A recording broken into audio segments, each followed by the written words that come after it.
Sar Thompson, Austin Reeves at injury report ng Phoenix Suns, yan ang ating pag-uusapan. Final seconds. Bryant for the win. Bang! Grabe naman ang rookie na ito ng Detroit Pistons. Kahit kasi unang laro pa lang nito sa NBA, akala mo mala Anthony Davis na kung gumawa ng blocks. Paano ba naman ay 5 blocks ang kanyang ginawa kanina laban sa Miami Heat? Mapapabilib ka na nga lang mga idol, lalo at naglalaro itong si Sar Thompson sa position bilang guard.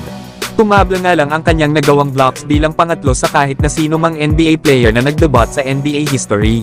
Bagamat natalo ang kanilang kupunan laban sa Miami Heat sa score na 103-102, ay nakagawa naman ito ng 4.7 rebounds, 5 blocks at 3 assists, na may kasama naman itong 1 out of 7 sa field goal made sa loob ng 26 minutes of playing time. Kaya maganda talaga ang future ng Detroit Pistons dito sa kanilang number 5 overall pick na si Sar Thompson.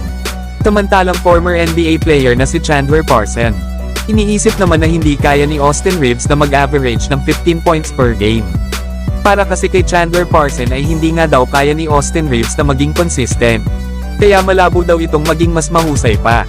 Kaya dalawa nga lang daw ito na kung gagawa pa si Austin Reeves o kukutsain ito ng mga fans at media. Yan nga mga idol ang mga sinabi ni Chandler Parsons.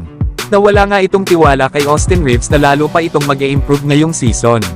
Pero mga idol, sa sophomore season ni Austin Reeves, ay nag-average ito ng 13 points, 3 rebounds at 3 assists per game.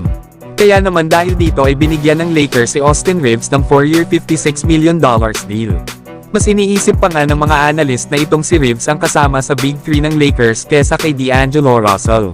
Kaya malabo na manatili ito sa kanyang limitasyon, lalo at kasama na ito sa starting 5 ng Lakers. Tingnan natin mga idol ngayong season, kung tama ba ang mga sinabi ni Chandler Parsons dito kay Austin Reeves. At para naman sa huli nating pag-uusapan mga idol, yamado na kaagad ang Lakers sa Phoenix Suns. Dahil dalawa sa kanilang mga superstars ang hindi sigurado na makakapaglaro laban sa Lakers.